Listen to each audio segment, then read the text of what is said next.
Thanks very much, Sujeev, and can I just take the opportunity to congratulate you and your team on a wonderful forum here today. So I've sat through most of it, and I had a speech all written, and pretty much most of it has been covered. So you've got an ambassador who's just going to run the gauntlet and speak off the cuff. But what I'd like to say is that it's probably testament to the the issues that you've put forward and the way they've been covered, that I don't have a lot left out of my speech here. But you had asked me two questions to cover. One was what was Australia's vision for the Himalayan region, particularly in the context of climate change, immigration, and innovation. And on that, I have to say that Australia's vision probably is the same as the region's people themselves. It mirrors what's there in the SDGs. It's fundamental to our white policy white paper, which focuses very much on the Indo-Pacific. It is also captured too by what Flip presented earlier today in terms of just the HKH assessment program, and that is a region that is prosperous, poverty-free and peaceful, a region that is energy, water, food and environment secure, and a region that is resilient to natural disasters and the impacts of climate change. And in terms of what is Australia doing to meet that vision, we have this wonderful modest facility called the Sustainable Development Investment Portfolio. And what it is a number of partners with expertise in a range of fields that look precisely at that nexus between water management, food security and energy, because it also speaks to Australia's own expertise as well in terms of response to climate change, resilient agricultural practices, water management. A lot of that we actually haven't done well ourselves, but we now have this grouping which includes the Australian Centre for International Agricultural Research, ACR, which is here in Nepal, has had a long-standing community forestry program here, which has been fundamental to actually, first the conservation element, but now looking at how those communities that have so well managed their forests can now derive an economic dividend from that, which again is a means by which to provide opportunities for communities in the mountains and elsewhere.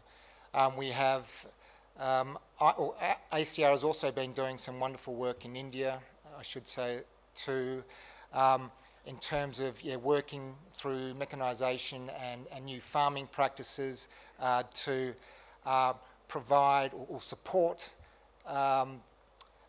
farmers in agricultural sector to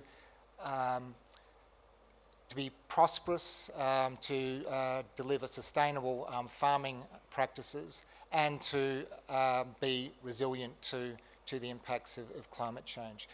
We also have the IFC, which has been doing some wonderful work. I should actually mention Madhya Pradesh, where through some very innovative financing models, looking at larger scale solar projects, and we've actually got to that tipping point through this program where solar is cheaper than coal. So we now actually have a template going forward where renewables can take an increasing space in the energy mix. IFC has also been key in terms of, I think we're up to 18 million individuals who previously didn't have access to electricity, but through micro solar, solar lighting, solar appliances now have that access. And I think some of the work that IFC is doing also with respect to supporting sustainable hydro development, doing some of those social environmental surveys, looking to establish templates for delivering sustainable hydro sector going forward is very important, particularly given the issues of climate change and anything that is supporting that renewables development is a key. We've got Asia Foundation, Saga, if you're still in the room too, and very much aware of that in terms of some really important knowledge products which looks at the issues of water and energy, some of the politics behind it, which again informs policymakers of approaches going forward, and ICIMOD as well. And with ICIMOD, I think we had presented today the HKH assessment report and the related call to action, which does highlight some of the quite adverse impacts of climate change for the 1.9 million people that rely on the HKH for their energy, their water, their livelihoods.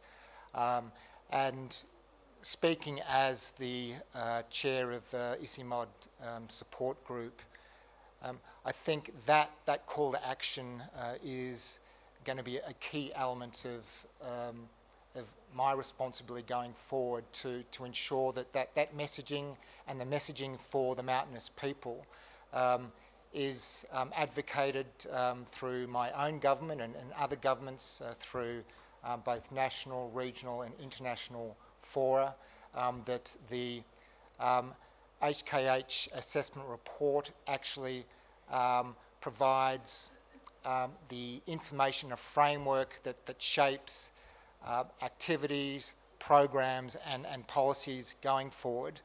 And I think it won't be just us, just governments, but also everyone here in the room to be able to advocate for the mountainous people some concerted action and the action agenda going forward. So with that, I think we've got a wonderful story of collaboration, and that is very much being replicated in what I saw here today. I need to congratulate you too, Sajeev, on both the panellists but also your youthful moderators. It makes me wonder what's an old crusty guy like this doing up here when we have such wonderful mix of youth and expertise who are going to be carrying the Himalaya development agenda forward. So I just want to congratulate you on that. Thanks very much.